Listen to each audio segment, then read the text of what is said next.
Good morning. So, what are we doing today? Well, today we are doing a watch along. I thought this would be fun. I don't know. We'll see how this goes. But I thought this would be a fun thing to do, and that is we're going to watch along with the Human Centipede. Now, the way I'm going to do this is like you need to have your own copy, and then I'm just going to sit here and react to it. And if someone's in the chat, we can discuss it, talk about it, you know, that kind of thing. Otherwise, I'm just gonna watch the movie, react to it. I chose the Human Centipede because when I was doing the curation cataloging, I was like, I've never seen Human Centipede 3. I've only seen 1 and 2. And so I was like, I want to watch 3, but I decided I'm going to rewatch 1 and 2 first and see if they decide if they're worth keeping in the collection or getting rid of, because I don't think these are like that good of movies. So we'll just have to see. I think Human Centipede 2 is pretty hardcore, but like Human Centipede 1 and 3 are, you know what I mean, aren't really the best. So I thought it would be fun to like, you know, go through this, and I thought maybe this could be a fun thing I could do on Twitch and then upload it later, I guess. But I'm gonna get this thing started. I got a timer down in the corner that will, if you're watching this with me, should help you sync to when we're starting it. I want to start the movie here in just a moment. But if I do this, I'm just gonna do it on Fridays. We'll do it on Fridays. Do Human Centipede 2 next Friday, and then the fabled Human Centipede 3, which I think is sitting at like a nice 2.6. I think it's Human Centipede 3. I think they go lower each movie. I'm actually curious. I want to check real quick. Why won't this drag off? Come here. Human Centipede. So Human Centipede 1 is a 4.4. I gave it a 5 out of 10, which feels generous. Human Centipede 2 is a 3.8, which I gave it a 4, even though I think it's technically better, but it's way grosser. Then Human Centipede 3 is a 2.7. Oh boy. All right. Well, let's kick this shindig off, shall we? I'm going to, sorry, I had to move the timer. I'm going to start the timer and get the movie going. 3, 2, 1. IFC Films, baby. That is some hot coffee. That is some scorching coffee. Can I lock my... I can't remember how to lock this chair. There it is. I couldn't remember how to lock it. Every time I think of this movie, though, I think of like... Yo, what's shaking, Bacons? What is up? So today I want to go over the tournament that happens Saturday? Yeah, Saturday. This is the tournament GN hosted. Shout out to GN. It was a fun tournament where it was Core Pauper. Core Pauper being, you know, everything that's Pauper minus the expansion sets. What would the format look like? And spoiler alert, it looked pretty similar. It didn't look much different than what it normally is. What's up, Lucas? I played against Lucas. We'll go over that. That was round 4 for me, I think. I think you were around 4. We'll go over those games here in a minute. I didn't stream or anything like that. What's up, Lotus? I didn't stream this because we've been having problems last week with our heat pump. My uncle came out and helped with the heat pump, and you'll kind of probably maybe see that reflected a little bit in some of the games where I was kind of like trying to interact with them, seeing what's going on with the heat pump while also trying to play the game. It was a crazy Saturday afternoon, to say the least. What's up, Torvis? But spoilers, I finished 3-2. I placed 12th overall. And I got to say, I was pretty happy with the deck. What's up, Commander Crane? How's it going? Shout out to Commander Crane as well, and Lucas, White Lotus. All these people make great content, so check out their content as well. Commander Crane makes great Pioneer content, a format I want to dive more into that I've looked to his channel for that content. So anyway, let's talk about what's going on here. I played Mono Black Paper Cut. This is a personal pet deck of mine. I really love it. I did a deck tech with GN about this. Should have taken Slivers, right? I did a deck tech with GN over this. Unfortunately, my audio is really clippy. Sometimes Discord and my audio interface don't like each other, so I normally have to restart Discord. But it is there. I'm going to do a Discord thing right here. Fable banned.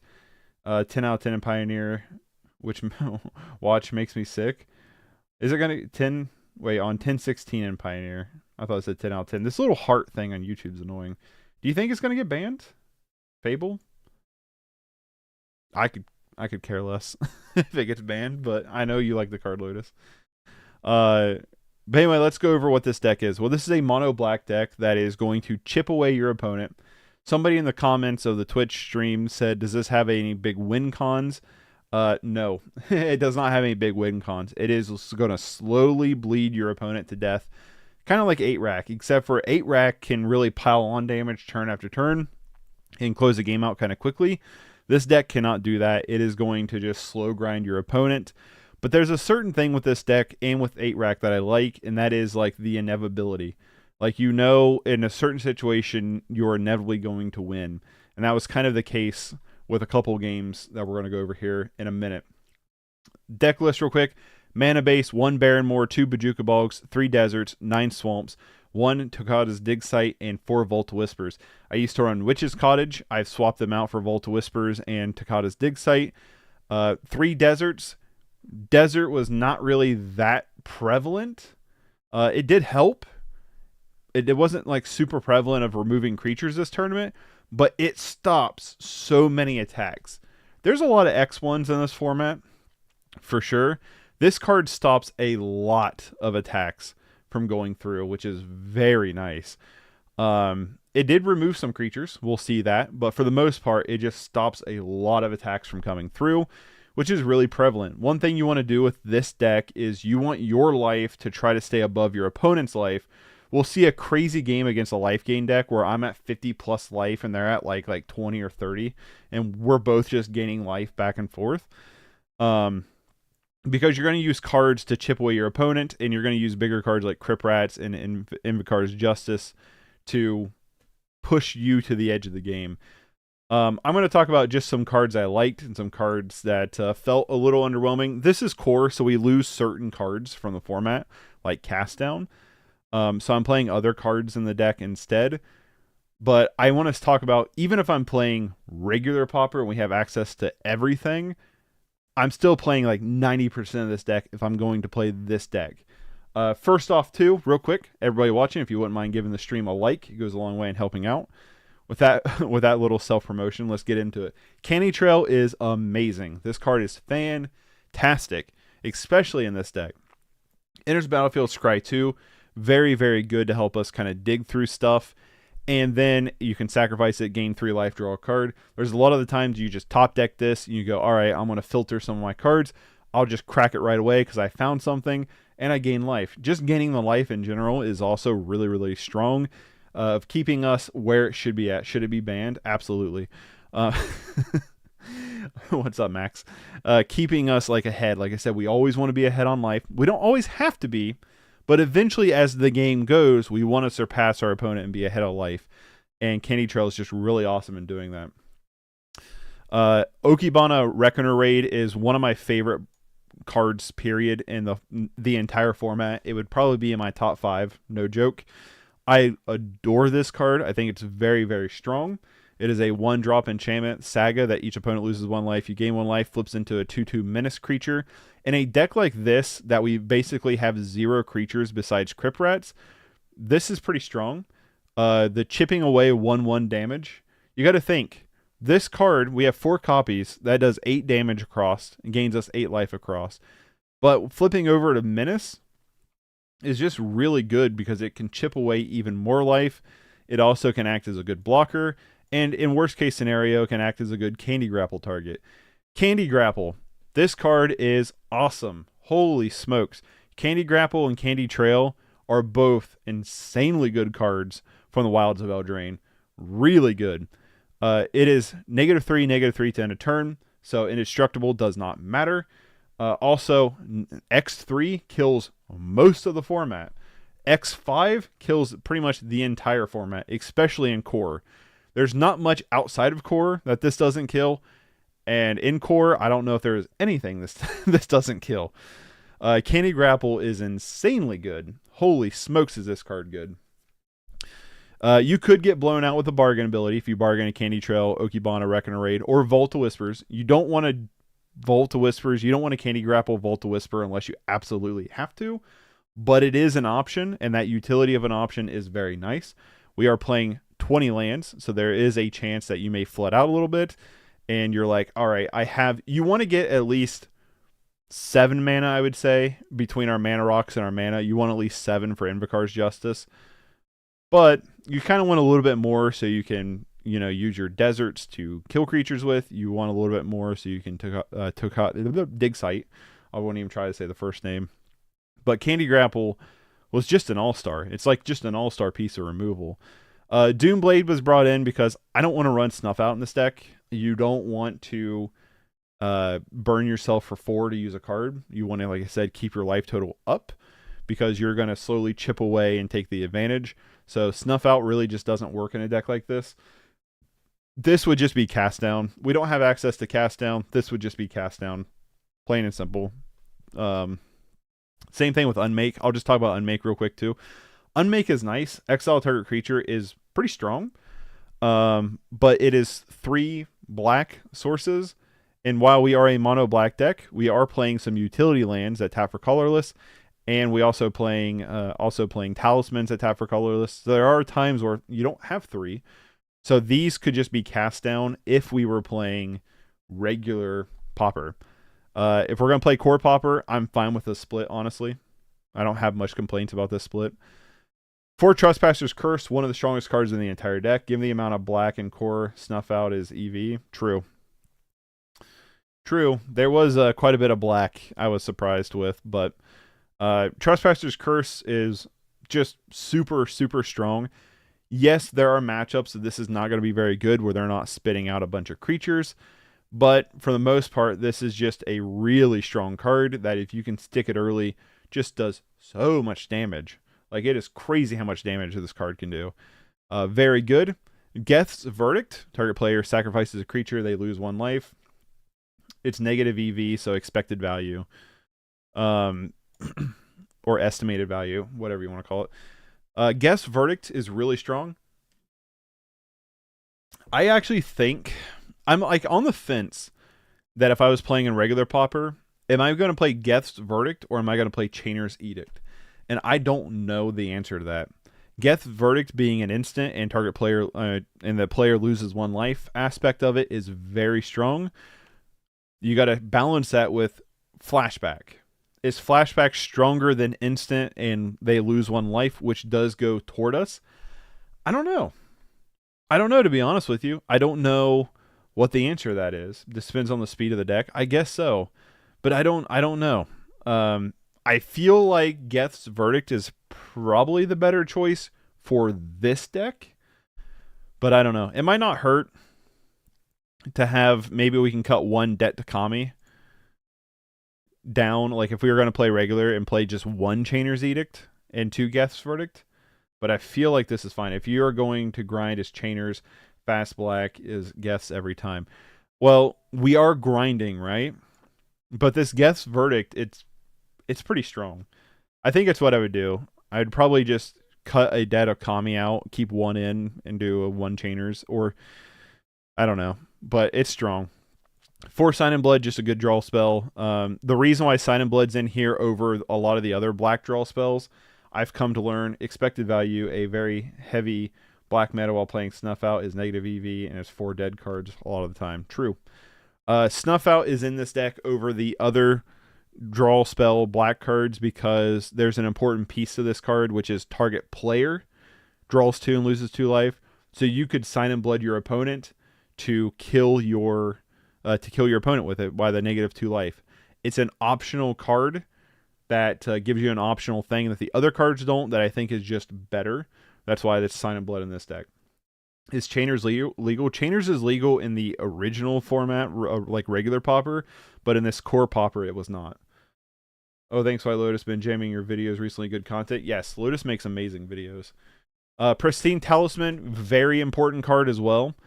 I would say if you're going to win the game, you have to have at some point in your like first 4 plays a Trespasser's Curse or a Pristine Talisman. You have to.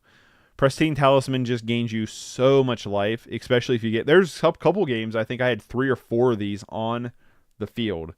The feeling of a sign kill is amazing. It is. It really is. But Pristine Talisman, you'll see in the videos and the matches coming up just how much life we gained off this card. It's kind of absurd. Crypt Rats is just amazing. There's an argument if we want 3 copies instead of 2 copies. I don't know, but it's just constantly good. What's up, Bull? How's it going, buddy?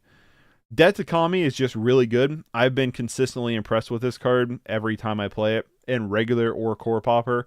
Target opponent exiles a creature, or they exile an enchantment instant. There's been a couple times where I've Debt to Kami them and gotten our Reckoner raid back. I think it happens in the tournament where I get the Reckoner raid back and it just goes through its saga cycles again, which is really strong. Yeah, Debt to Kami is just awesome. This card's really good. Like it a lot. One unmake, like I said earlier, if I was playing regular Pauper, I'd probably change out for something. Although unmake is really good, I'd probably change out. The last card I'm going to talk about individually before we go into the main core of this deck is Invocar's Justice. Never got to play it this weekend. Cast down is not legal in core. And where can I find core info? Core info is all on GN stuff. So I'm going to throw GN's YouTube channel in the chat real quick, and you can go from there to all the core stuff. Unmake is great for guarding the guild pack. Very true. Very, very true. Where's GN? There's GN. So Max, here's GN's YouTube channel. It looks like he's starting to upload some of the core stuff from the weekend. Like he did Kalikaz's Familiars deck tech. Uploaded yesterday. So I would like to rewatch some of it from the stream perspective for sure. I mean, I was kind of in and out of chat there most of the tournament, but Unmake is my 4 of in every white deck. I don't blame you, especially in a white deck. Is Invocar's Justice. Invocar's Justice is a 4-drop with buyback of 3. I think personally this card is a 7-drop. It is a very situational 4-drop. 95% of the time this card is a 7-drop. Deals 2 damage to each creature and each player. If you buy back, it bounces back to your hand. You can repeat, rinse and repeat, rinse and repeat. I've won a couple games playing this deck in the past with this. Didn't happen through the tournament. This is just a card that is a 1-of in the deck. And I think this card deserves to be a 1-of, and I don't like it any more than 1-of personally. I had a lot of fun in the tournament, punted myself out of the top, and got sad though. That's it. I was 8th place going into round 5, and I played against Mono Black that was seeded at 1, and it was a brutal. We're gonna look at the games here in a minute. Which pushed me back to 12th. But anyway, last bit is the core of the deck. Dog Pursuit, Ill-Gotten Inheritance. These are our rack effects that basically do the same thing. Dog Pursuit at the beginning of your end step. Each opponent loses 1 life. You gain 1 life. Ill-Gotten Inheritance at the beginning of your upkeep. Ill-Gotten Inheritance deals 1 damage to each opponent. You gain 1 life. Tap 6. Sacrifice it. Deals 4 damage. Target opponent. You gain 4 life.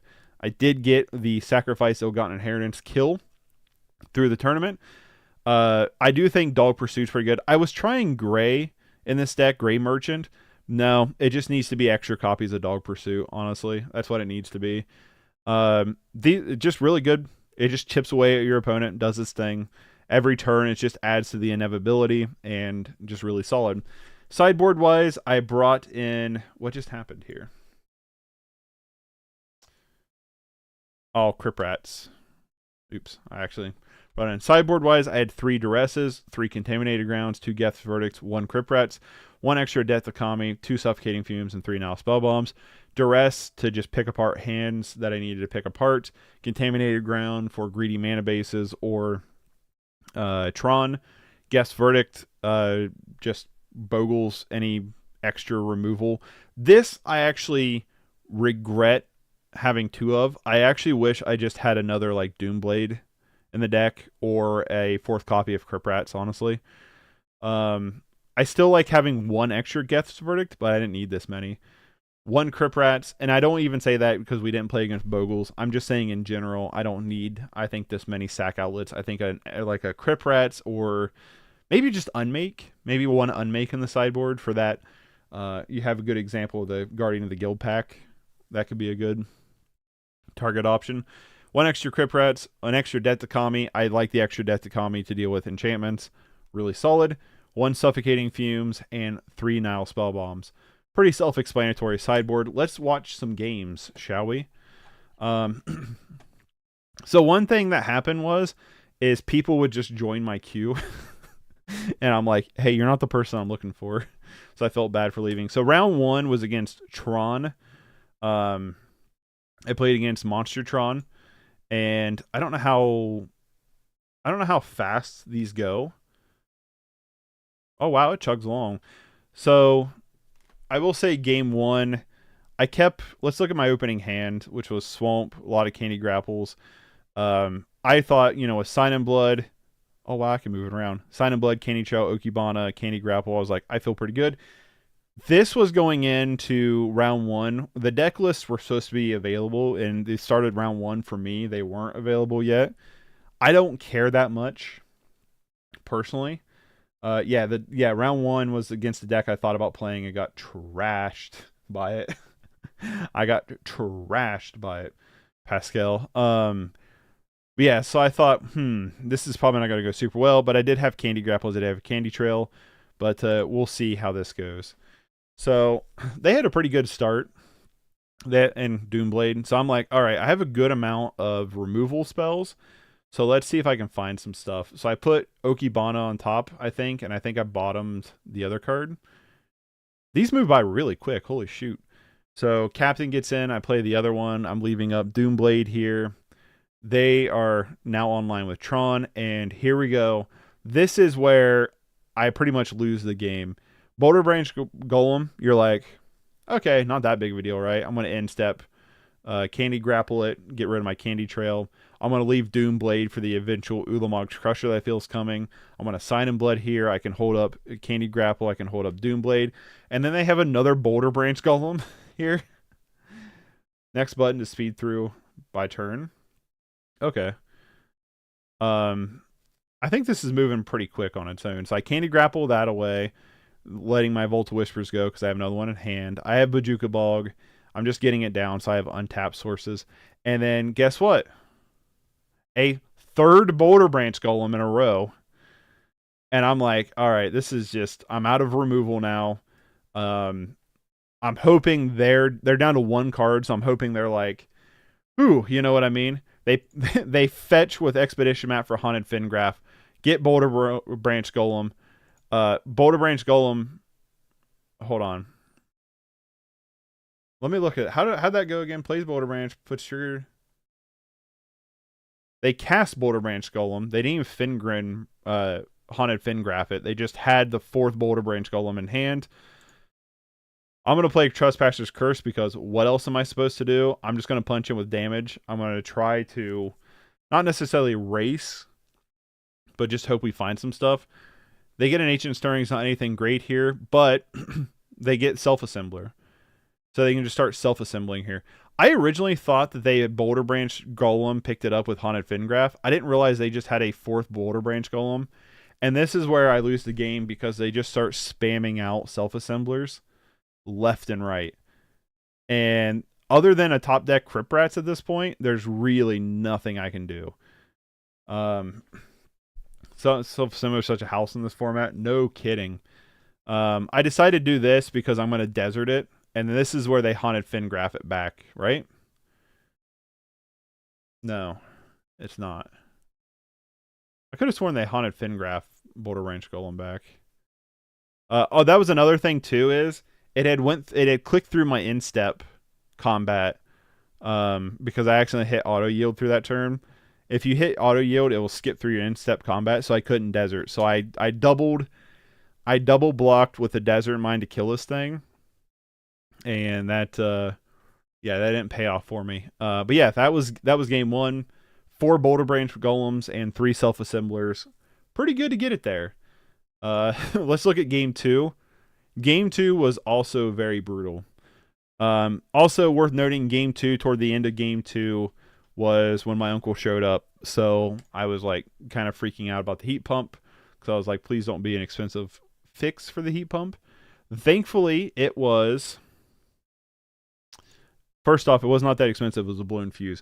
So I kept the hand here because we have Volta Whispers, we have Desert, we have double Candy Trail, Reckoner Raid. I'm going to lead on Reckoner Raid, and then we have Candy Trails to help dig for some stuff.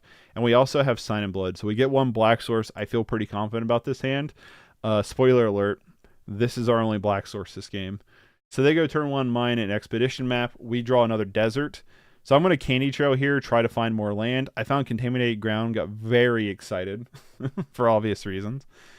They play their Forest, and I'm going to show you why this Contaminated Ground did not mean jack shit. So we're going to play Candy Trail again. We're trying to find that second black source. I decided to keep both cards on top to try to deal with them a little bit. I'm going to play Contaminated Ground. They're going to crack their map to go find a power plant. Sure, you know what I mean. And this is where they get another expedition map. And I'm like, okay.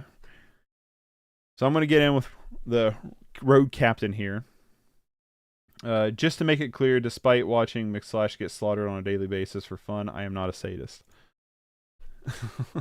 I don't get slaughtered on a daily basis, okay? But they're going to crop rotate away here, my Contaminated Ground, and that's where I'm like, oh, this is pretty much over. I was like, that sucks. So I'm going to crack one of these Candy Trails. I'm going to draw this other Candy Grapple. And then I find Unmake. So I'm going to punch in for 2 here, and then I think I pretty much just... I crack another one, I just get it, and I scoop. This is where my uncle was starting to show up for the heat pump, and I was like, you know what, this game's pretty much over. They have 6 cards in hand, they have 8 mana, and I'm stuck on mana. I'm just going to bounce because I have heat pump stuff to work on. Are you sure this is safe space / you can talk here? I don't get slaughtered every day. Most of the days, but not every day, alright? So that's what happened here. Felt like a pretty brutal matchup, honestly. Like, I felt like with Contaminated Grounds might be a little bit better. Crop Rotation, though, is just really good at dealing with stuff like that, obviously. And then the removal, I think I probably early scooped too early here. I think I should have probably have fought the good fight, you know what I mean? Still trying to find Pascal's channel, right? I think, like, I should have, like, tried to fight the good fight for a little bit and see if I couldn't get there.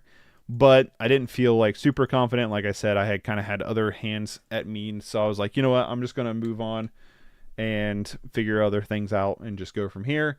I didn't feel super confident with this matchup. And I still don't. Like, I'm like thinking in my head, it's like I still don't, just because they're going to play creatures that's pretty hard for us to deal with in general.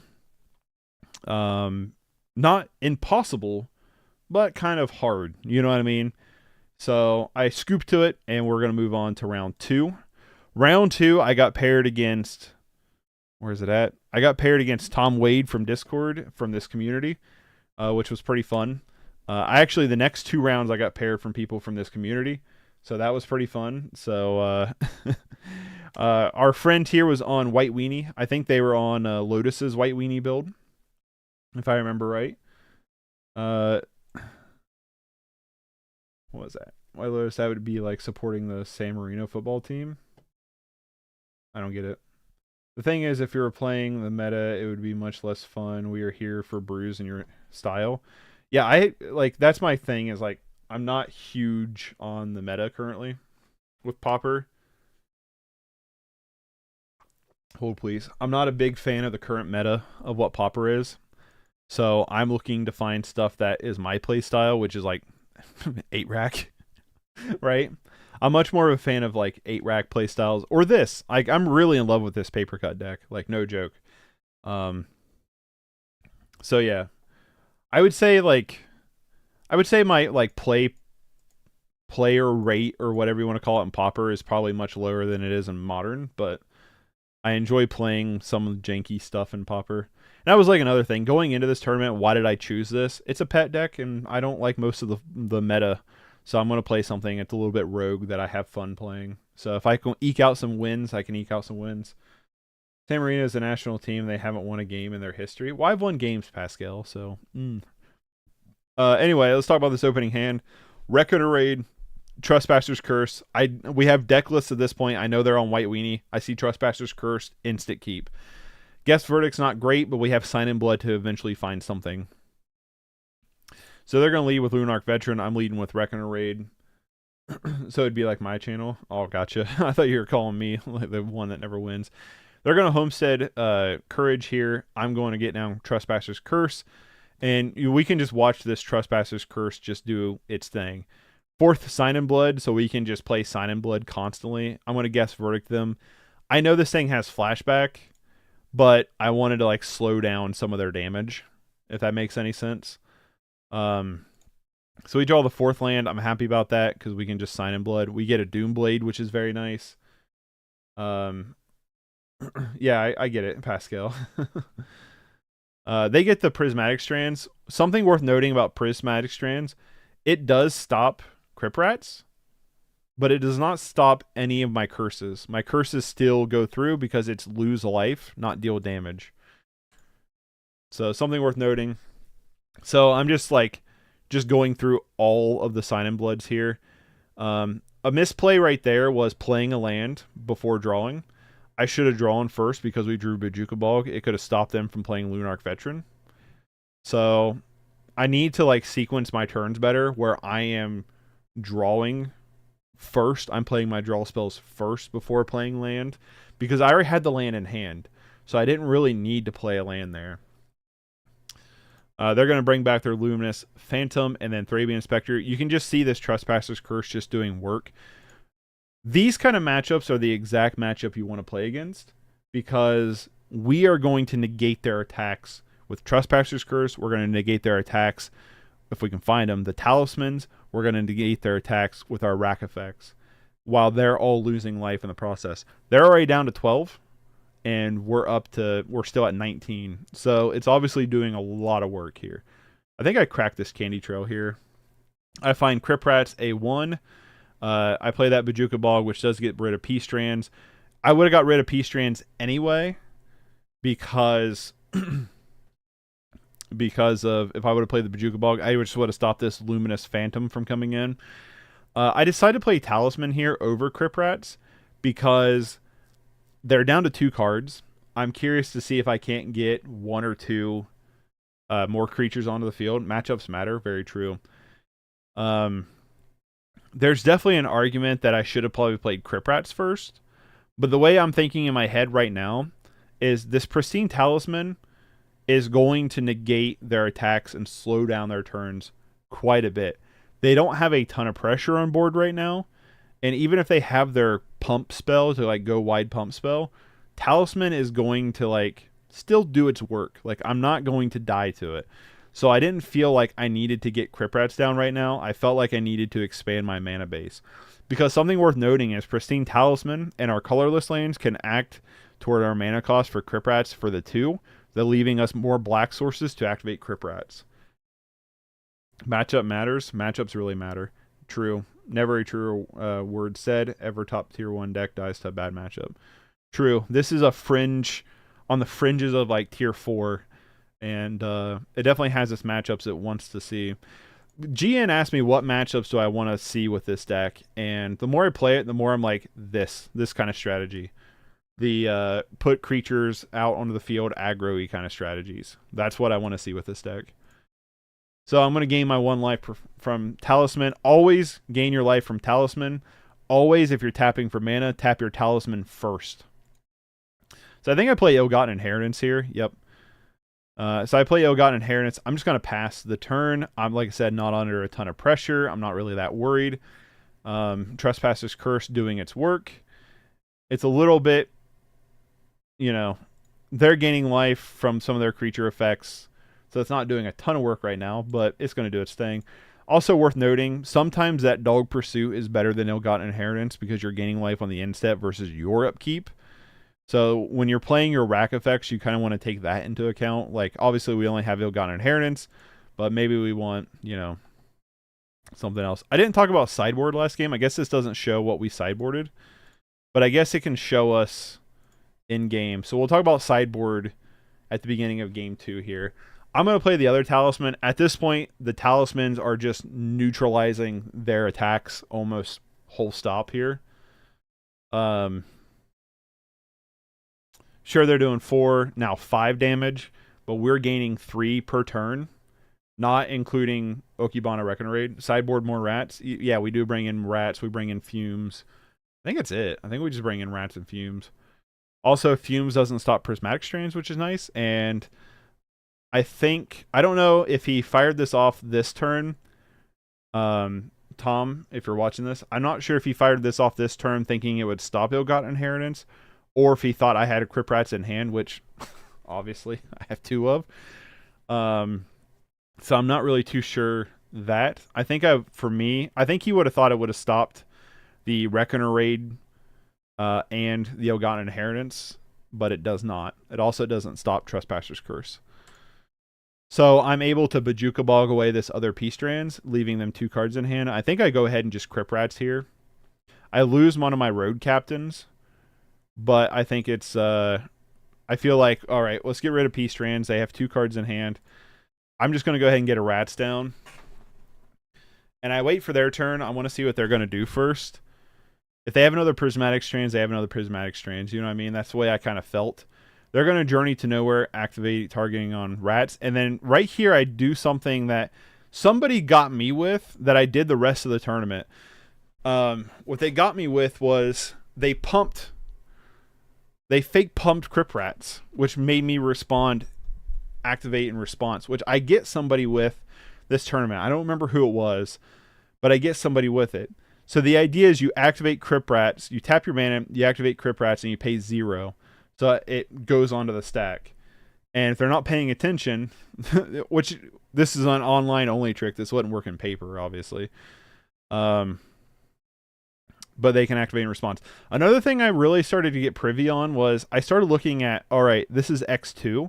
So I activate Crypt Rats for 2, and then I have 4 mana up in response if they want to. I think I did X3 this time. But I can activate Crypt Rats in response.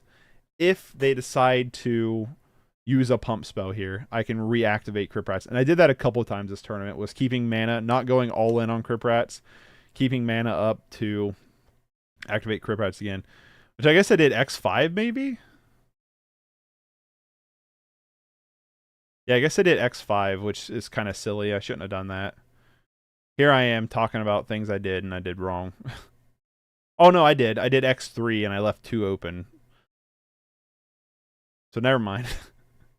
I just let the mana go. I tapped that wrong. I think that was when I realized, hey, this is how I should be activating Crypt Rats. Third Talisman. This third Talisman, I think, is just the game. They scoop here, and we move on into game 2. Funny enough, I never went to game 3 in any matches. They were all 2 games. So let's talk about our sideboard real quick. You can see here, we sideboarded out the Guest Verdict. We brought in... Apparently, I left the Suffocating Fumes in the sideboard. What? I brought in Crypt Rats and Suffocating Fumes, and apparently left the Suffocating Fumes in the sideboard, which seems really silly. Not really too sure why I did that, but I did that. So maybe I just forgot. Because for a long time, I've had 1 Suffocating Fumes in the sideboard, so maybe I just forgot. But that was not a good choice. So opening hand, we have 3 lands, including a Bojuka Bog, but more importantly, boom, 2 Trespassers Curse. Very strong. So I'm like, you know what? Keep. So they're going to go back on Lunarch Veteran. We're going to have a repeat, pretty much the same. I top deck Pristine Talisman, which I'm very excited about, because I can next turn get down Trespasser's Curse. They're stuck on 1 mana, by the way. We get a 3rd Trespasser's Curse, so I'm like, okay, cool. You know, I'm like, this is going to be pretty good. I do start to feel a little leery about. I'm not sure how close. Let me pause this real quick. I'm not sure how close they are to White Lotus's list. White Lotus runs a card called Leave No Trace, which is it destroys or exiles, one of the 2, I don't remember, all enchantments that share the same color. So I'm like kind of leaving that in mind of being like, they can hit us for 3 here, which is going to suck. And that's why you'll see in a minute, I'll leave these 2 in my hand. And because I kind of wait for it to come. So I'm like, all right, between Trespasser's Curse and this Talisman I'm going to get down next turn. It sucks I had to use Bojuka Bog for no value. I top deck another Talisman. I'm like, I can just go ahead with Pristine Talisman, get Talisman down. We'll get another Talisman down. Besides Destroy Evil, I don't think they have a lot of ways he has in the sideboard to deal with artifacts. And I don't think I would bring it in against my deck, honestly. Maybe you do, because Talisman does a lot of work, but don't know. I punch in there because my thought was, okay, if they go ahead and attack, like if they go ahead and block, I'm fine with that. I'm fine if they double block, I'm fine with that even. Just to trade off a creature, because I know this Leave No Trace is probably coming. Especially because he goes, of course, when he plays the tap land. So I'm like, all right, he more than likely has a Leave No Trace. So I'm like, let's just get it down another Talisman. Let's just get in for 2 damage here, and let's just pass the turn. You're going to see this Leave No Trace this turn. Boom, goodbye all my enchantments, everything I've worked hard for. But we can rebuild. We kept our hand. We didn't do anything. Tom did click through attackers there, which sucks. So we should be down 3 more damage. But we get down Reckoner Raid. We have this Trust, the other talisman. We now have Desert unlocked, and we have Trespasser's Curse still. Looks like Mix really likes his Crypt Rats, Torax, Black Sack, and are all of his favorite. Yeah, the only like decks in the format that are like my favorite decks that aren't in those like color realms is Monstertron, and I guess you could argue that the Treasure deck, Batblade combo, but yeah, I'm a big fan of Tortured Existence. It's just not very good right now. Arguably, maybe not good, period, but really not good right now. Also worth noting that they had a Dawnbringer's Clerk to destroy the Trespasser's Curse. So we were down 3 curses, which suck. But we have the Pristine Talisman. So I'm like... And we got to use Desert to chip away at one of their attackers, which they did get to bring this back, but it's not that big of a deal. But yeah, I like the mono black. I like Black Sack. I like stuff like that a lot. So we top deck another Swamp, and I'm like, all right, we got to find something here. Sign in Blood finds Dog Pursuit. I'm like, okay, cool. So I decided to just get Dog Pursuit down. We'll leave Desert open to deal with this Luminous Phantom if they decide to attack with it or not. You know, whatever. Also worth noting, Desert doesn't get stopped by Prismatic Strands. So they get in for 3. We're gaining 3 every turn. So all we need to do is find some kind of board wiper here. We don't. However, we find Candy Trail. I put both at the bottom. I don't feel like we need more draw power to lose more life. So that's why I shipped Sign in Blood. And I don't feel like we need an Ill-Gotten Inheritance. We need to find a board wiper. So let's dig further. I have Pristine Talisman. I'm gaining 4 life. We have Desert, which can kill pretty much their entire board. So I'm feeling pretty good. We have Unmake to deal with one of these creatures that's going to be a problem. So I'm feeling pretty good right now. Such a beautiful thing when it's all working on all cylinders. It really is. It's like a nice, like, little, like, slow, chunky Thomas the Tank Engine. You know what I mean? Where it's like, I think I can, I think I can, I think I can, I think I can. He's going to Dawnbringer's Cleric back. Thanks to Skyfisher. Goodbye, Dog Pursuit. Now I'm a little bit concerned. He did attack here, which I found to be really strange, and I think it's because of the deserts. Because Road Captain would trade really well with any of his creatures, and then the deserts would also kill pretty much any of his creatures. So I completely understand not attacking here. I'm going to crack this Candy Trail, gain some life. We get Ill-Gotten Inheritance that I thought I bottomed. We're going to play the 4th Pristine Talisman, and we're going to go ahead and play out Ill-Gotten Inheritance and just pass the turn. We're going to let Road Captain be a blocker. We're going to let Deserts do its thing. And we're just going to try to keep back. He doesn't attack again, which I think is strange. Because I don't know why you didn't attack with Core Skyfisher. I think Skyfisher is a very safe attack. So to me, I think I would have got in with at least Core Skyfisher there. Otherwise, I completely understand not attacking yet, because he also might have a hand that's like, I'm going to set up for the Alpha Kill Strike, right? I'm going to cycle away this Baronmoor, and boom, there he is. So we're going to play this Crypt Rats out, and I'm just going to go ahead and immediately X2 it. X2 doesn't kill everything on their field, and I'm okay with that because they're going to gain a ton of life from that flipped Lunarch Veteran. But I'm okay with this because, yeah, Core was a safe attack. But I'm okay with this Crypt Rats on X3 because, one, they were tapped down, and the way he wasn't attacking, I was wondering if he had a board wipe pump, so he only had 1 card in hand. And then the other reason was we are gaining more life than they're doing damage with Core Skyfisher and Dawnbringer Cleric between our Talismans and Ill-Gotten Inheritance. So I was like, you know what? I'm just going to Crypt Rats now for X2. It's not the best, but it will clean up the board enough that I think it's going to turn the game in my favor. And then from here on out, he gets some Squadron Hawks and starts throwing down quite a bit of Hockey Boys. But there is a weird play coming up. So he gets in for 3 here. Not a lot I can do. Again, we're going to gain a ton of life between our talismans, and we got an inheritance. We get a Volt of Whispers. Okay, now I have Deserts up. Now I have Unmake up. This is where I think is weird. He doesn't pump. He waits until I activate Desert to activate Guardian's Pledge. I don't understand this, because if he would have done it before damage, he would have got in so much more damage. So I'm not entirely sure why the Guardian Pledge was so late. Maybe he thought it would still go through if I activated Desert in response. I'm not entirely sure, but I think if I was him, I would have done it beforehand.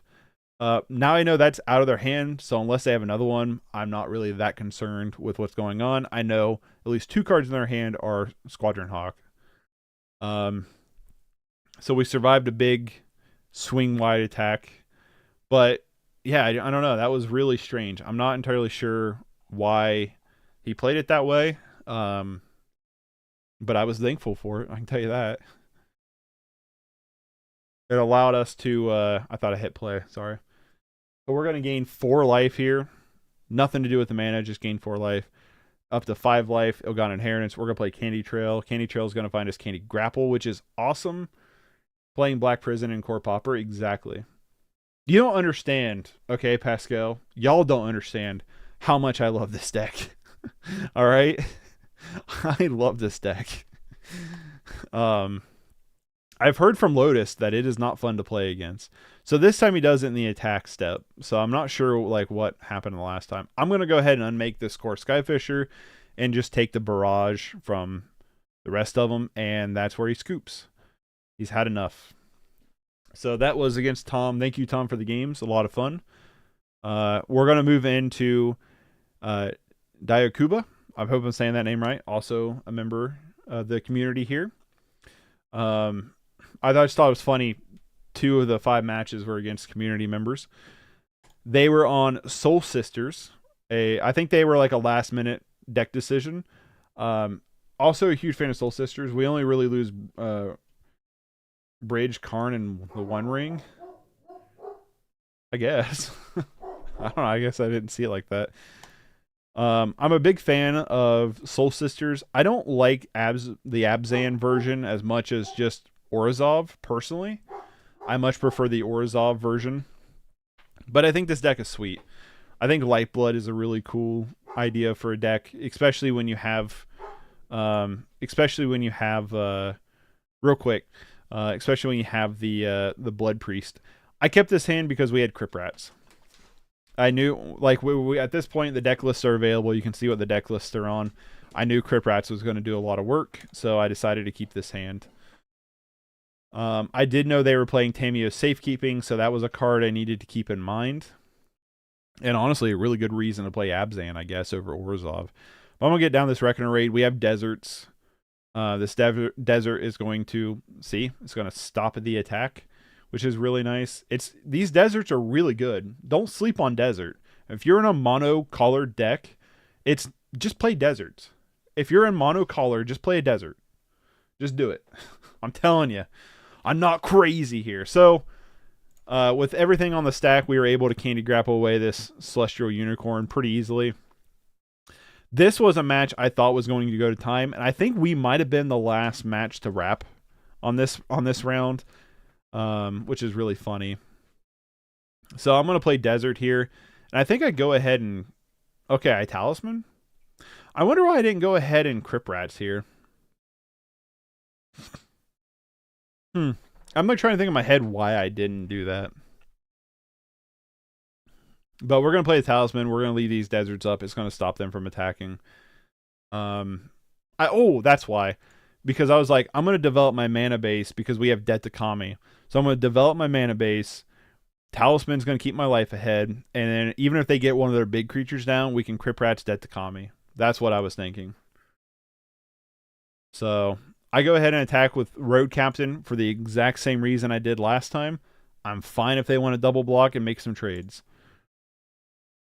They pull some Marassa back the Big Unicorn. Here comes Big Unicorn. And I go, okay. Can't do a lot against that. So what I'm going to do here is let's play Crypt Rats. Crip Rats makes the Unicorn a little bit bigger. I'm going to go ahead and punch in with the Road Captain. They chose not to block, which is not a bad decision. I'm going to pass here. They're going to play Journey to Nowhere. This is a mistake on my end. They play Journey to Nowhere, and I activate Crip Rats in response beforehand, which is a mistake. I should have waited till it played on the battlefield and target it, because I'm going to activate Crip Rats for 1, clean the board off, and that leaves Journey to Nowhere to attack my Road Captain. So if I would have left it, Journey to Nowhere, I would have wiped their board. I would have Det Kami away their Celestial Unicorn and got to keep my Road Captain. So misplay on my end there, and I realize it as soon as I do it. I'm like, oh, really? Yep, as soon as they target it, I was like, oh, I did that wrong. So they go to play Soul Warden. This is where I'm going to Det Kami away their Unicorn. Unicorn's gone. Can't be Pulse and Marasset at all. And they're just left with a Soul Warden, and we're left with Talismans out the wazoo. So I'm going to play a Talisman. I'm going to leave up 1 Desert. I'm going to get down to Ill-Gotten Inheritance. Now we're gaining 4 per turn, and they're only going to gain some. So this game, like I said, gets wild. There's so much life gained in between these these 2 matches. It's crazy. So Desert's going to come in, attack this Warden. They're going to let this Warden go. This pump tells me, hey, we have a Tameo Safekeeping in hand. And I'm like, that's interesting. So I'm just going to start playing these Ill-Gotten Inheritance. I'm going to let this paper cut get papered. You know what I mean? I'm going to let this start bleeding through. Here comes down their Blood Researcher, which I'm like, I get now why they kept the hand they did. Like why they didn't save this Soul Warden, because they have Blood Researcher. So what I'm going to do is I'm just going to ignore the Blood Researcher. I'm just going to play this Ill-Gotten Inheritance again. We're gaining 6 life a turn. We're outracing them. Sure, they can gain life. I don't care that much. They can't attack with this Lunarch Veteran at all because of the deserts. We have Det Kami. I'm just hoping they don't draw another big creature as we try to find an answer. Boom, answer. Crip Rats. So I'm just going to pass here. This is where I think they make a mistake. I think it's this turn.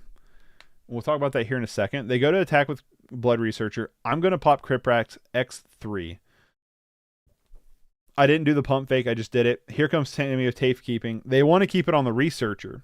And I think that's wrong, because if they would have targeted Lunarch Veteran lives, Blood Researcher goes to 4, and they both survive. Now, they just have a 4/4 that I can Det Kami. So I think, to me, that was personally a mistake. Although, I don't like how I tapped for X3. I should have tapped for just 1 so I could Det Kami. Because now I don't have Det Kami. So now I just got to go, I hope you don't play another creature because I tapped wrong. And they don't. They don't bring this Lunarch Veteran. But they do. They play Soul Warden and bring it back. So never mind. I was wrong. Never mind. Well, they take 3 here from all the Ill-Gotten Inheritance. We just draw land, and I'm going to pass. So that was like all kinds of weird mess-uppery here. I'm going to play Det Kami here. And I don't know like what I'm thinking. At this point, like I guess I had punted already, and my thought was like, I'm just going to try to keep you from gaining as much life as you do, is what I'm hoping for, and just see what you sack. But I'm not feeling super duper confident right now, unless we top deck. But we are gaining a ton of life. But I also know how much this Marauding Blight Priest can do in 1 turn. You know what I mean? Like, this card can do a ton of damage. They don't attack with it because of the deserts. Makes sense. I'm going to Candy Grapple away the Blood Researcher, and I'm going to desert it.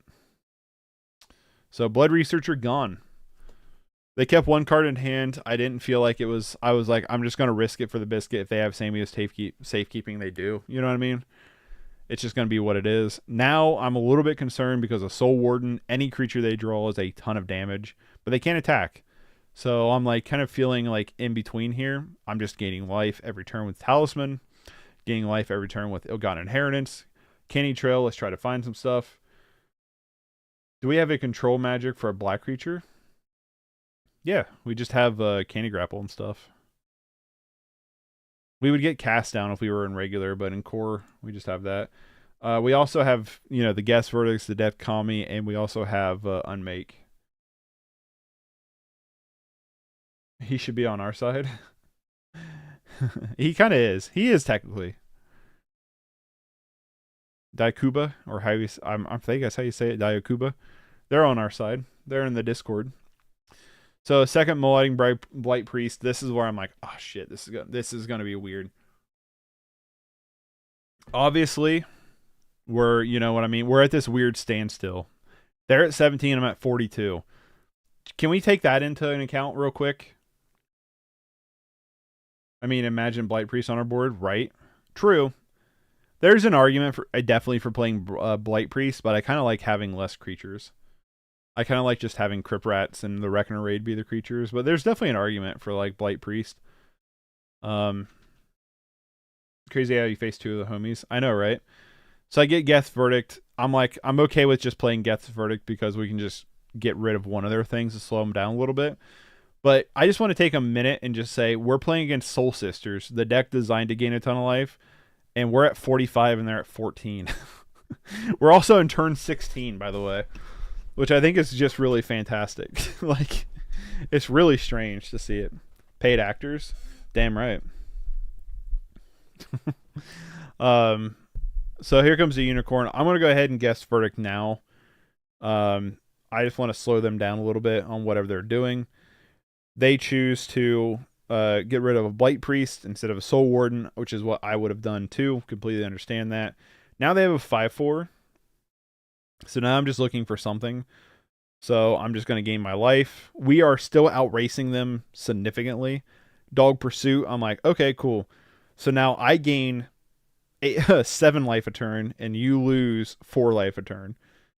So I'm feeling pretty good about this. They're down to 10. I'm like, they get a Blood Researcher. I'm like, they're getting a lot of big creatures, but like I said, we are really racing them. Like, this is a race at this point.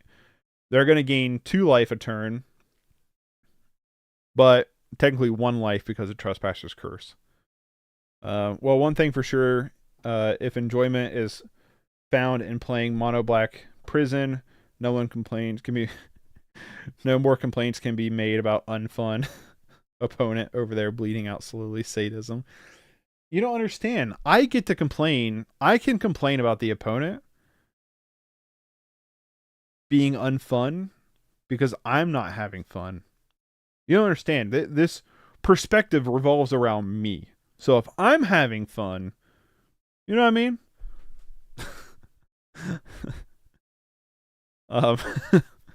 So they're going to play the Lunarch Veteran. We got a Reckoner Raid here, which I'm okay with because it's just going to help chip away their life. Worth noting, in a Soul Sisters matchup, Trespasser's Curse just negates their Soul Sister effect. In the sense that, you know, they don't get to gain the life, really. But they're going to play their Lunarch Veteran. And now they're gaining a ton of life per turn. I don't know what card they're keeping in hand here. I really don't know. I get you. Yeah. I'm totally on mixed side on this argument, right? If I'm having fun, what's it matter? They get in for an astonishing 15, and we're still at 42. This is where I just crack an Ill-Gotten Inheritance and clean the game up. We draw another Dog Pursuit, but Ill-Gotten Inheritance crack is the game win. Game 2, I think I have the same sideboard as last time. I think I bring in I leave in Guess Verdict. I go down 1 Reckoner Raid, 2 Dog Pursuits. My reason I go down Dog Pursuits is I just need more answers. Like, Dog Pursuit's great and it's one of our win cons, but we have other ways to get there between, like, Invocar's Justice buyback, Crypt Rats, and with the Ill-Gotten Inheritance and everything. So I think redundant rack effects in this matchup isn't really the answer. I think the answer is just dealing with their board. So I go down the Dog Pursuit and 1 Okibana Reckoner Raid, and I bring in the extra Crypt Rats and both Suffocating Fumes. I keep this hand. We have Talisman. We have Doomblade. We have Sign and Blood. We have Candy Grapple. I feel pretty good about this hand. No turn 1 play, but another Candy Grapple is pretty exciting. So I'm like, all right, I'm feeling pretty good. I'm debating, I think, if I want to... They're gaining 3 life for every creature. I'm debating right now if I'm just leaving cards open to attack their big creatures instead of their little creatures, which is what I decided to do.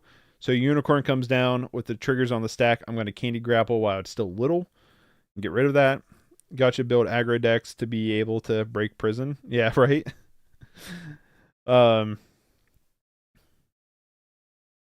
So now I'm debating what I want to do. I'm gonna go ahead and Talisman because I have Doomblade. So as long as they don't Blood Researcher, they have one card in hand.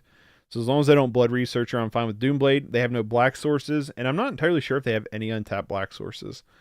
So I'm like, I'm just gonna go ahead and play Talisman. Let's get Talisman down.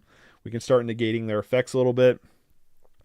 We get a Trespasser's Curse, which I'm very happy about, and I'm just gonna pass, leaving up Candy Grapple here. Prison is built to beat aggro. You play control if you want to crush prison. just gotta run. Leave Trace, Tranquility, Serene Heart. True. I mean, this deck's broken, right? We top deck Suffocating Fumes, which I'm very excited about because it's going to deal with their entire board very nicely. They go to get in. I'm just going to fire this Fumes off. Right? I was like, I fire this Fumes off, right?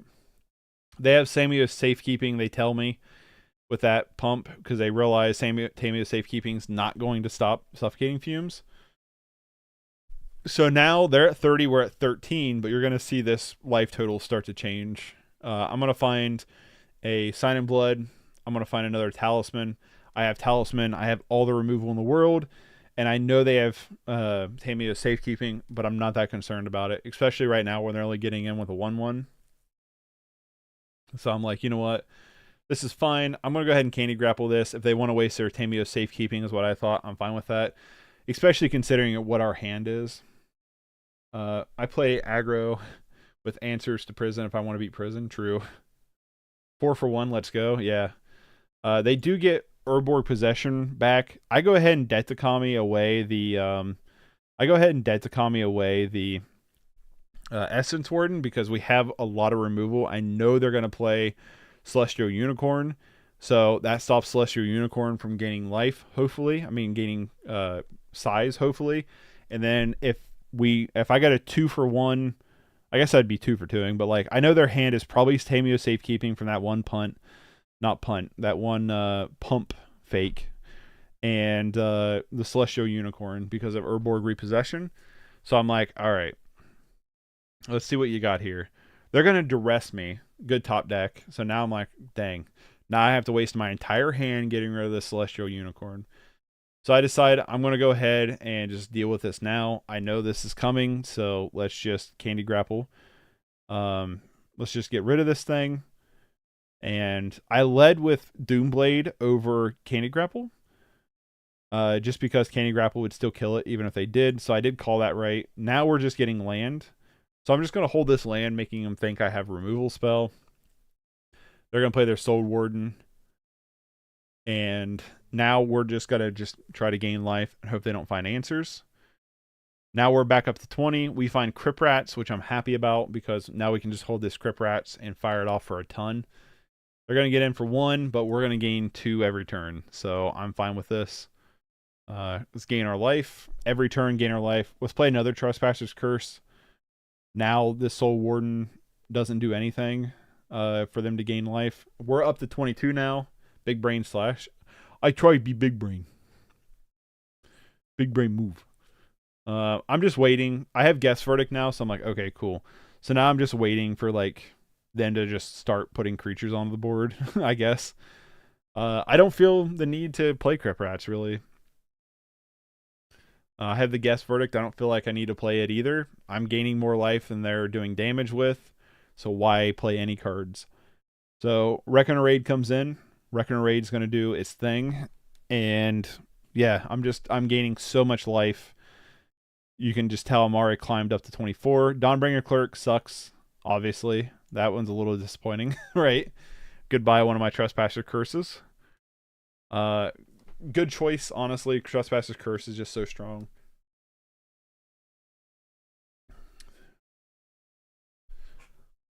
I don't know if I decide to play Crypt Rats now or not.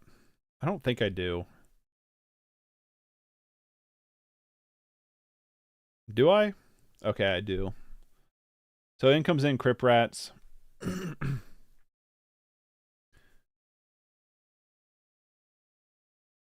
Something to keep in mind is you want to be aware of your Reckoner raid, because Crit Rats obviously can kill your Reckoner raid. So you want to be weary of that, of like not letting your Reckoner raid flip die to Crit Rats. At least they can't ephemerate in this format. I know. Ephemerate's so gross. So cleans off the board, did a lot of damage. Now we're tied up. And honestly, at this point, I feel pretty confident that I have the game, just between Guess Verdict and Det Takami. We have 3 talismans. We have Road Captain. I just feel pretty confident. They get a Blight Priest. I decided to just clean off their board here. I should have done it with Blight Priest on the stack, but I clicked through it. But yeah, we just clean off the board. Pretty simple. They're top decking, we're top decking, but again, we're gonna have 4 talismans online this game, and we have Road Captain to go the distance. I don't think Road Captain goes the distance, but it gets in a lot of damage. Road Captain is like the equivalent of Mashira's Factory in 8-Rack, where it's like, not very often does it attack in, but when it does, it's pretty nice. Cycle away this Barrenmore, we get another Swamp, which I'm like, oh, come on. I think I should have just held that in hand. But we're just going to keep punching in with this Road Captain, because why not?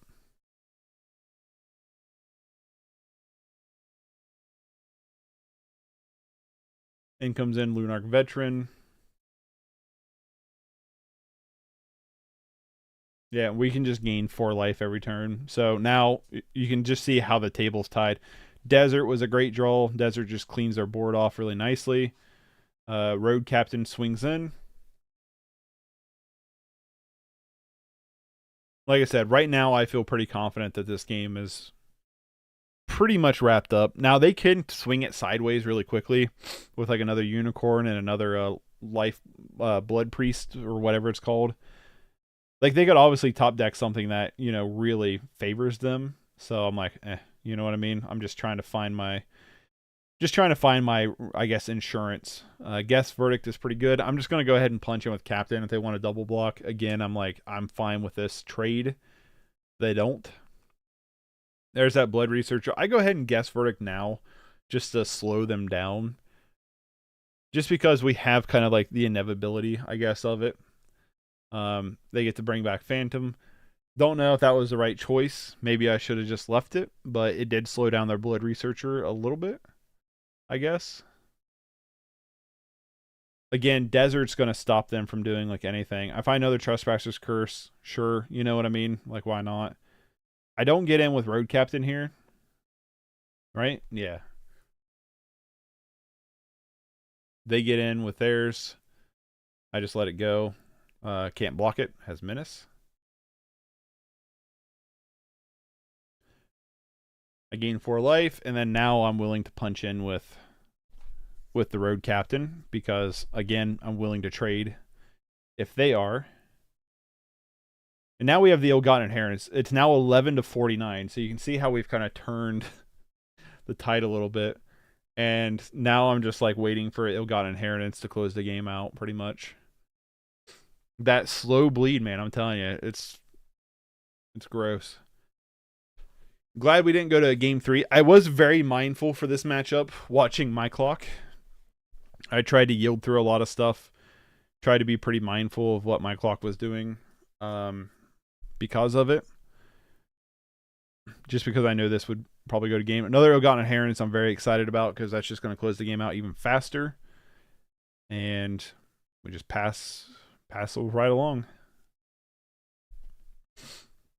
They find a Unicorn, and I feel pretty confident that we can outrun them here. Still. I mean, we're at 56, they're at 9. We have 8 damage on board between Ill-Gotten Inheritances, which on our upkeep, they're going to go down to 7. So even if they have like Tamio safekeeping or something, I feel very confident. I think I just pass here. I think is what I do. I feel pretty good about Like there's a chunk of games. Like I think against the Tron, I didn't play super well. There's definitely some misplays I played, but I think for the most part, like this tournament, I'm pretty happy with how I played. I think I make a really bad decision game 5 though, and we'll talk about that when we get to it. But now I do have a blocker for this unicorn to slow him down. This game is pretty much over. Like I don't think there's a way that they get through this at all, especially with double Trespasser's Curse.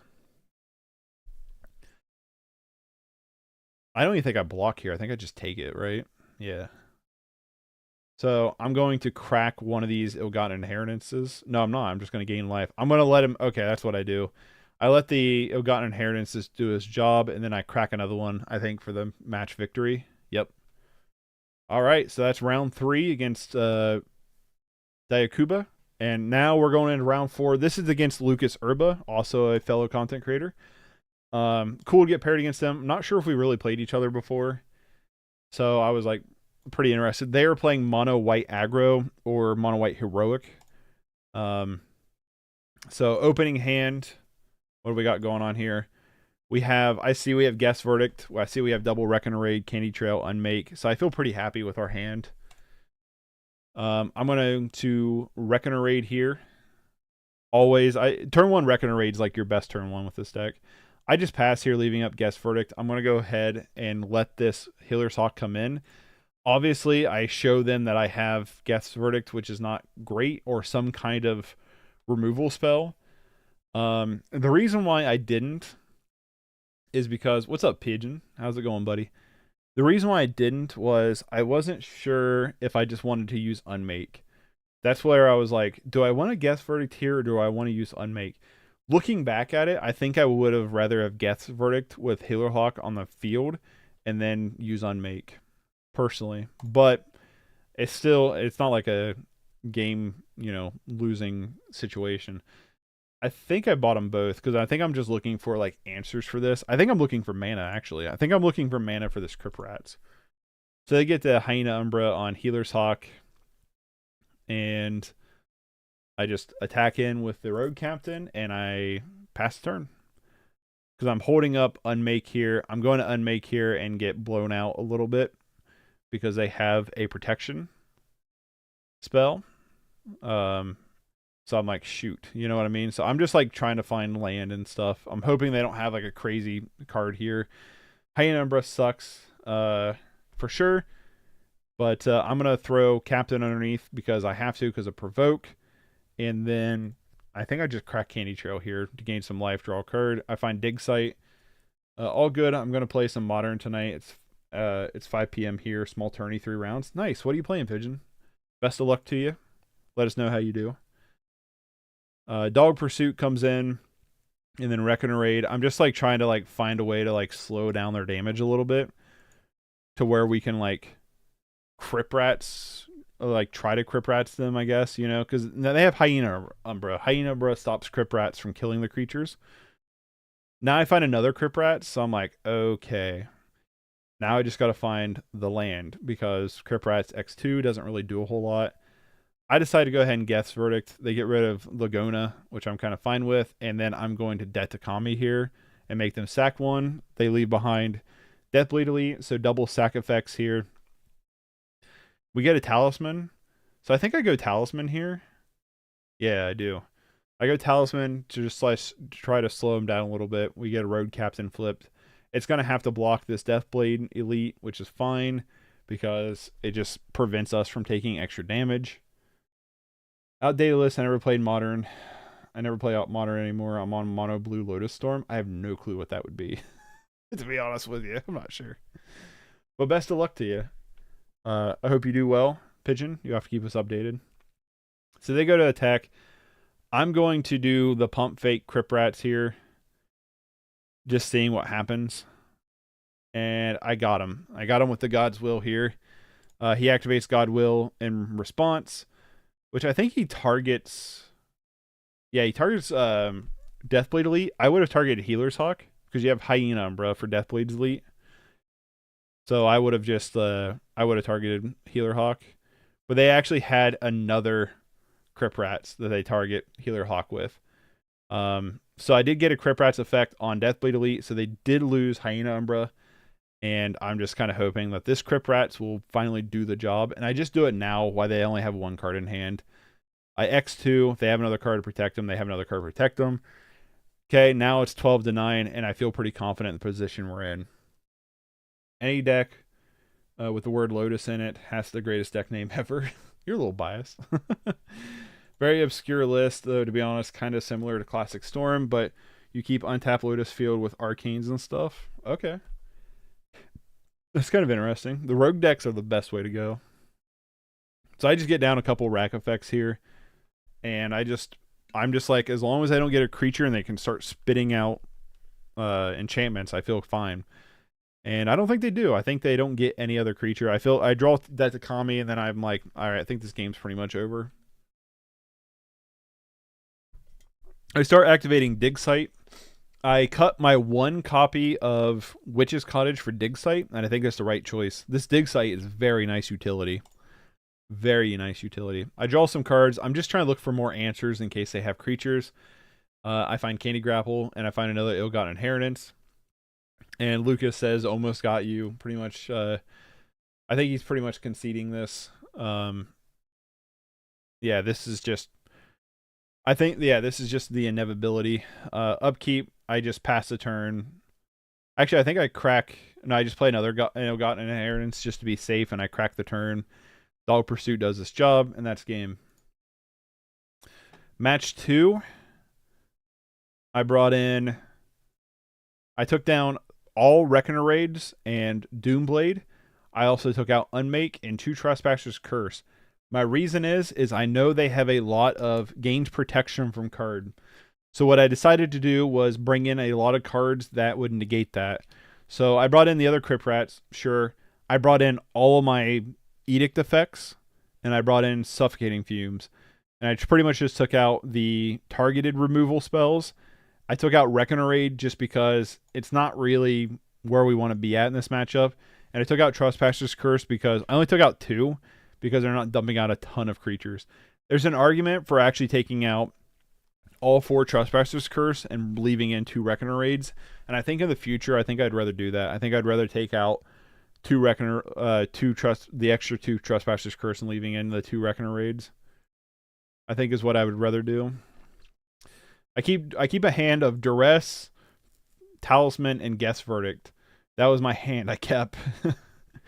I was like, well, we have Guess Verdict and we have Duress, so maybe we can slow them down, lean them into a way that Guess Verdict's gonna be pretty pretty good. So I lead with that Duress. I don't know if you caught their hand. This was their hand plus Apostle's Blessing. Nice, we take Apostle's Blessing. Terrifying that this is their hand, though. This is going to really make Guess Verdict not very good.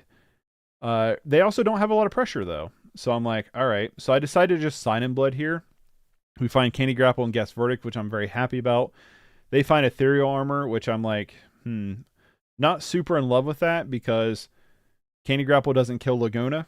And now they have Deathblade Elite. Now they have another land for this Skyguard. So I'm feeling like in my head, man, you know what I mean? Like, we really need to find some better answers. I decided to go Pristine Talisman just to slow down their clock a little bit. And I feel like they're probably going to play the Skyguard here. And I'm pretty sure I'm right. So I get the Talisman. They play the Skyguard. I just gain a life from the Talisman.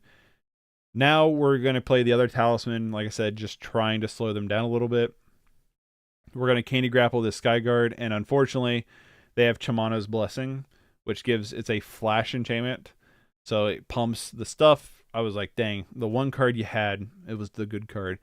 So I play Trespasser's Curse. I'm feeling pretty like we have to top deck something here. And boom, there it is. Suffocating Fumes.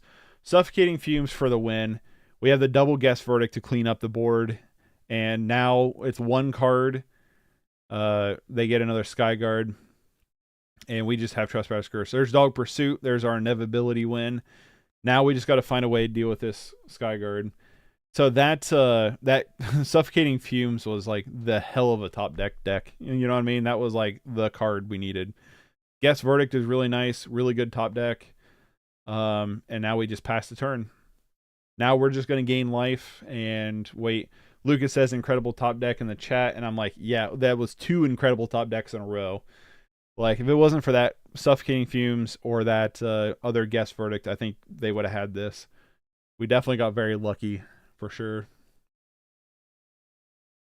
So now we have multiple rack effects happening. We have Pristine Talisman happening. We have Suffocating Fumes to deal with pretty much any of their creatures. They do revoke existence, one of our talismans. No, they revoke existence, Dog Pursuit. I will say this. If you're playing against Paper Cut, this is just my opinion. I feel like you should always target, if you're going to pick a target, destroy target enchantment, and I have Dog Pursuit, Ill-Gotten Inheritance, I think you always should pick Ill-Gotten Inheritance because it has an extra ability, right? It has an extra ability that does a lot of damage. So I think you should always pick it. That's my personal opinion. I guess you could pick Dog Pursuit because I had the mana to crack it, but I don't know. I feel like that's my opinion. I'm not a pro Magic player. That's Magic, baby. Yes, it is. So Trespasser's Curse is going to do its thing. They go to play a enchantment on it. I'm going to Suffocating Fumes again. They unfortunately have another card that's going to protect it. So they definitely have a pretty good protection wall here. And I'm very, very happy that we sideboarded out all of our target stuff. They have so many protection spells from our targeted stuff. So I'm pretty happy with sideboarding out that stuff. So Ethereal Armor comes in. Now I'm just racing them. Right? Here comes in Skyguard. They're going to get 6. We have the win with Crypt Rats. I go ahead and crack Ill-Gotten Inheritance, and then I attack with Crypt Rats, crack Crypt Rats, and that's game. I go ahead and just go all in on Crypt Rats just to be safe. And that's game. That's round 4. So now we're 3-1 going into the last round against Shadun or Shatun playing mono black control, and I get creamed this match. So I know they're on mono black control.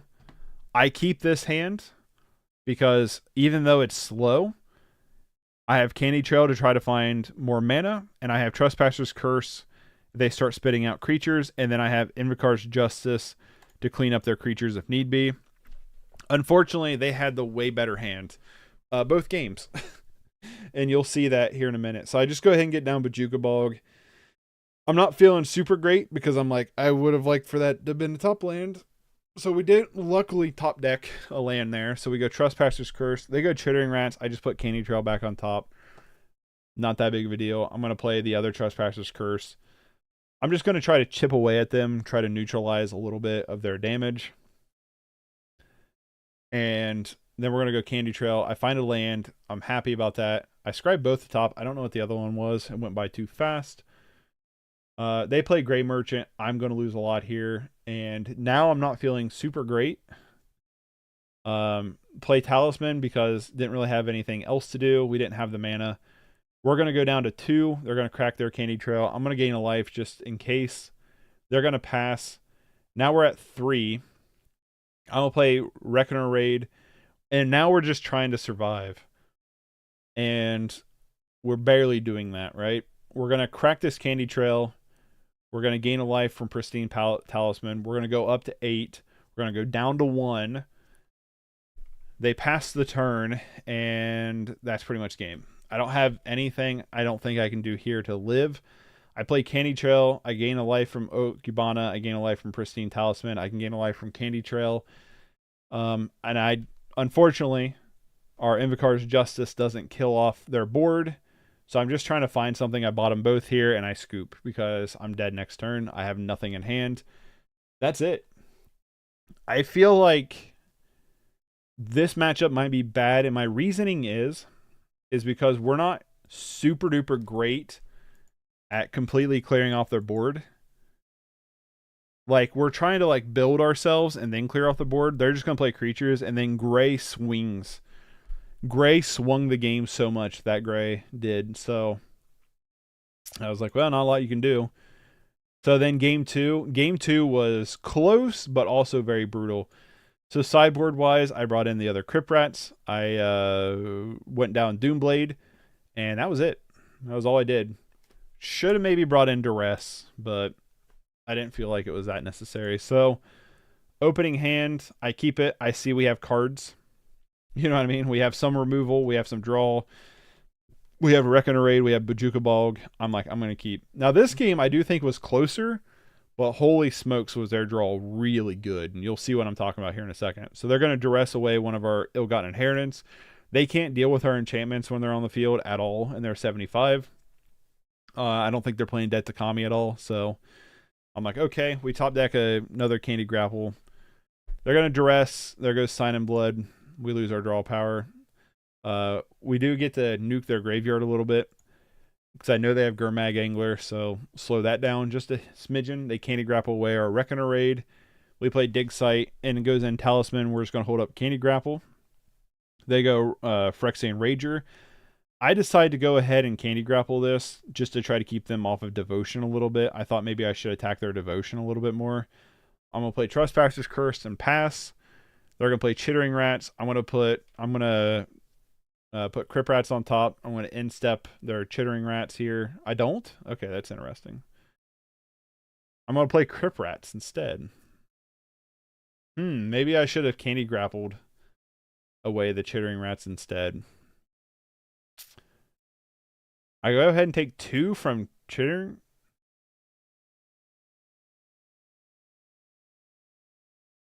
Huh. Not really sure what I'm doing here. They play Phyrexian Rager into the Crypt Rats. I go ahead and nuke the board. Not really sure why I played it that way, but whatever, I guess. Bajuka Bog. I'm going to Bajuka Bog away their land. They're going to play Gray Merchant here for 2. So I was like, dang, you know. I'm going to Dig Site here, look for something. Vault of Whispers. I send to the grave. I should have kept it. So at this point, I'm like, okay, I can Candy Grapple away this Gray Merchant. They go to get in with Gray Merchant. I let this one go through for some reason. I don't know why I let this go through. Maybe I thought I needed like a bigger target. But I go ahead and Dig Site. We find a Dog Pursuit. I leave it on top. I go ahead and kill that Gray Merchant. They get another Gray Merchant. I throw down Dog Pursuit and pass. Now they play Gray Merchant. No, Gurmag Angler. They play Gurmag Angler. I know what's coming. Candy Trail, 1 on top, 1 on bottom. Crack Candy Trail, play other Candy Trail. I'm just trying to dig for stuff. I put both on top. Candy Grapple can kill Gurmag Angler, so I'm like, I'm okay with this. They get in for 7 here, which is a lot. We can gain 3. They play Kumbaya Witches, and then they play Gray Merchant number 3 here. Really good. Really, really good. So now I'm feeling pretty bad about our situation. Now I'm like, well, let's Candy Grapple away the Gurmag Angler, and then all we can do is hope that we top deck Crypt Rats and try to clean this board off. They contaminated ground our Dig Site. I had yielded through turn. I should have not have yielded. I was not expecting contaminated ground to come in against us. That I thought was really strange. But I guess they wanted to stop this Dig Site. Maybe they just had not very good cards, so why not bring stuff in, I guess. But I should have activated the Dig Site in response. I guess I wasn't considering that. Gain 3 life. We're going to play Reckoner Raid, and right now I'm feeling pretty bad about our situation. We are chipping away a little bit, but then here comes in Chittering Rats again, and we just get a land. So I'm not feeling super duper good about our chances here. We are like in a situation where we top deck Crypt Rats, we win though. We get a Guess Verdict, which I'm not super duper in love with, and then they top deck the 4th Gray Merchant. So that was pretty much game. The 4th Gray Merchant pretty much did it. I decided not to try to gain life with Talisman and decided to just let it go. It would have went to 0 anyway. So that was the tournament. Overall with the deck, I felt pretty good about it. A 3-2 with this jank felt really good. Definitely played some matchups that felt favorable. I got to play against not regular meta stuff, which was also super nice. The two matchups I lost, I feel like the two matchups I won, good showing. Yeah, I feel pretty good about it. The two matchups the three matchups I won, I feel like are matchups that are probably pretty favorable for the deck. The two matchups I lost, Tron feels rough, and that's where like our removal suite's going to come into play a little bit more, where they're playing bigger creatures that's harder for us to deal with because Candy Grapple, if we can't bargain it, only deals with X3s. Very good though against most of the format. And our board wipers just don't deal with bigger creatures. You know what I mean? Our board wipers just don't deal with them playing big creatures. So like they start chaining together self-assemblers, we're kind of just screwed. We're also a long grindy game, and if we're playing against a deck that's also a long grindy deck, I feel like it's 50-50. You know what I mean? Like I feel like, or maybe like 40-60 and 40 in my favor, because they're going to Mono Black Control, for an example, they're going to get to play their Grays. They're going to get to play Gurmag Anglers, which are both cards that are hard-ish for us to deal with. So that's the thing. The Tron matchup, though, yeah, the self-assembler is just going to be too hard for us to deal with. The 4 Boulder Branch Golems was insane. The one matchup, just super hard for us to deal with. I think I early scooped too early on game 2. Don't feel confident of how that match would have went, but I do think I scooped too early. But again, we were having house stuff. And then that last matchup against Mono Black Control, game 1, I should have mulliganed.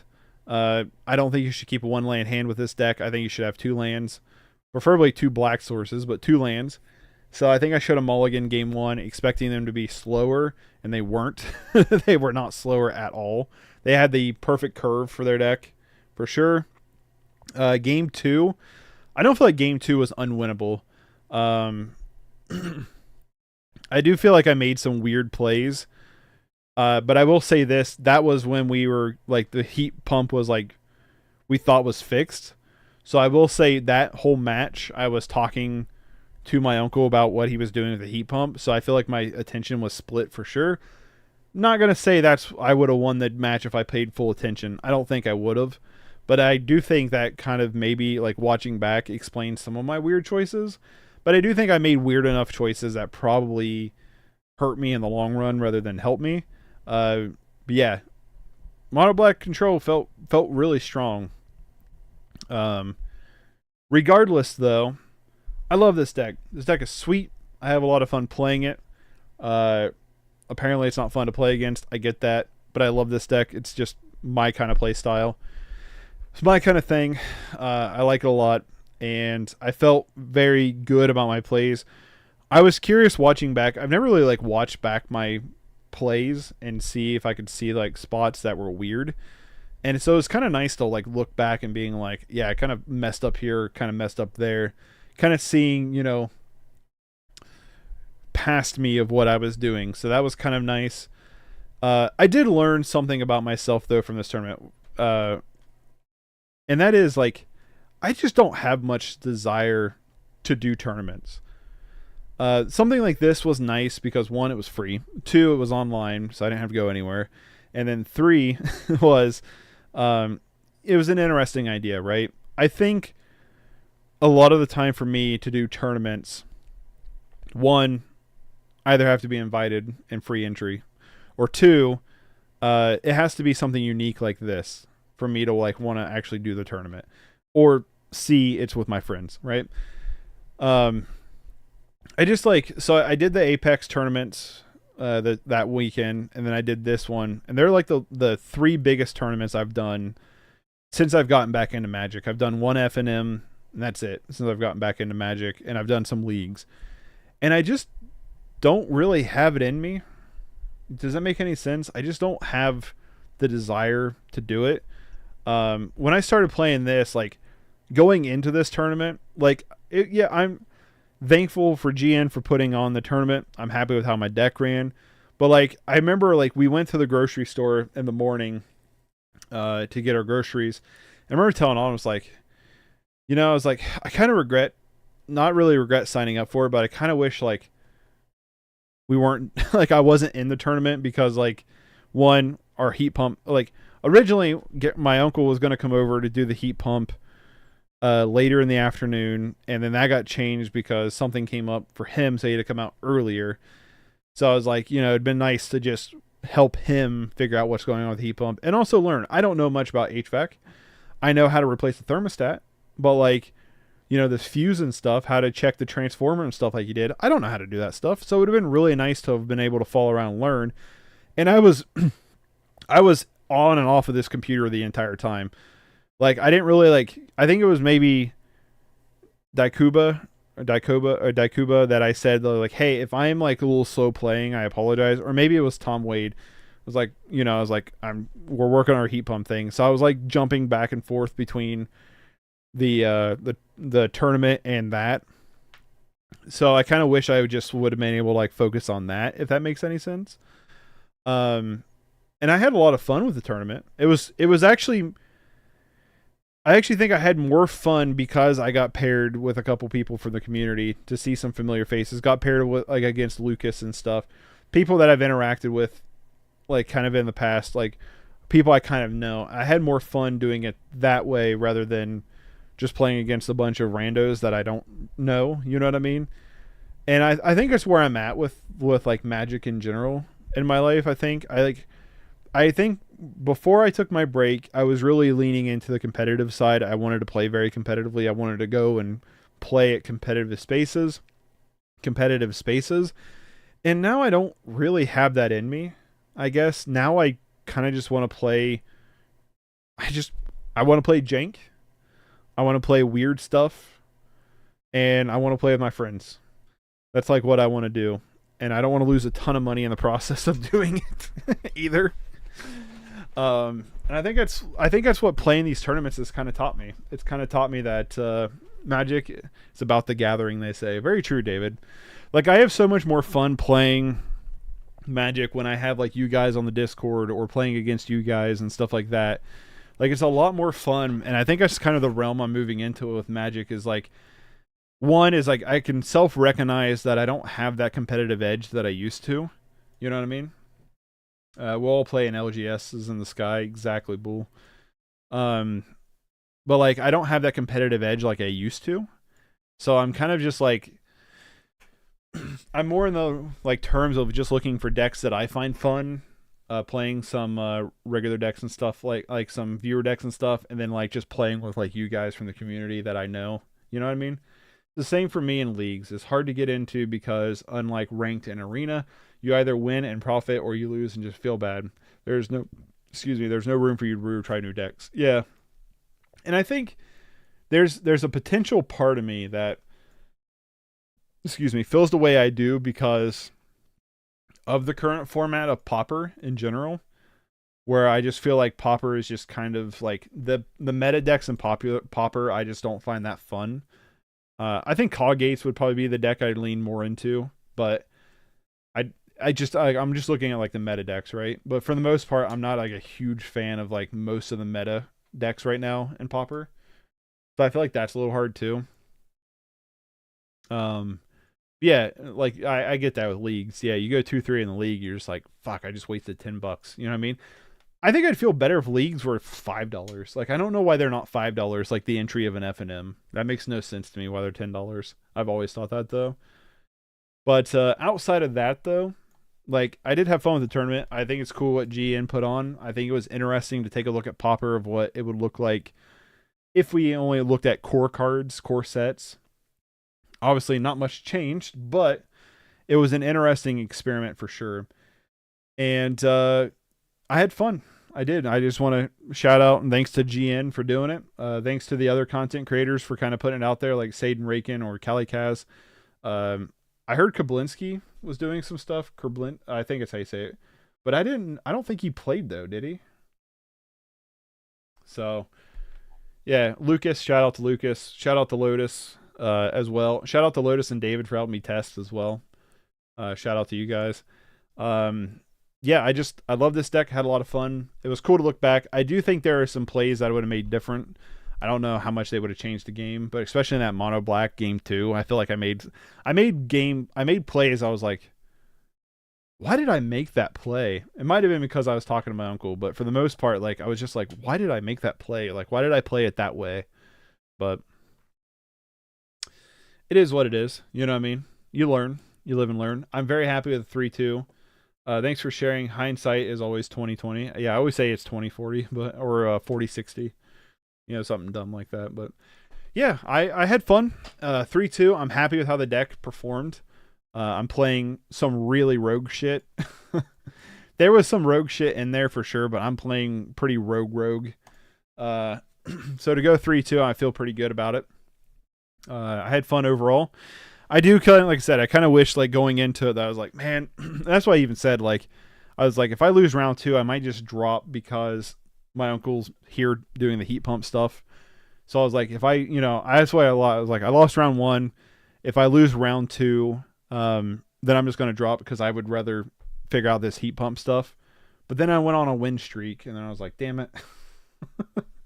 It's like, I got to keep the dream going, I guess. But I'm happy. 12th place. I feel content. Love this deck. Gonna build this in paper, 1000%. Probably gonna have cast downs instead of Doomblade, but you never know. But I'm going to go for today. I want to thank everybody for hanging out, going through the tournament with me. It was a lot of fun. Thank you, GN, again for having it. It was fun. Like I said, I think I've just learned that I want to play more casually than competitively. That's what I want to do. So thanks everybody for hanging out. I'm going to bounce for today. If you want to support the channel, you can consider liking, subscribing, sharing, commenting. All that goes a long way in helping the channel out quite a bit. You can consider becoming a member if you want to support the channel even further. Becoming a member is $1 a month or 99 cents a month. It gives you access to community Discord server along with custom emotes, a badge next to your name, and your name at the beginning and end of stream that you'll see here in a second. If you want to follow me on Twitch, you can head over to the link down below. I'm doing more streaming on Twitch. And you can also join my only... I'm kidding. You can also become a Patreon or follow my other channel where I talk a lot about movies. Talk a lot about movies over there. So thanks everybody for hanging out. I will hopefully catch y'all in the next one. And peace. Bye everybody.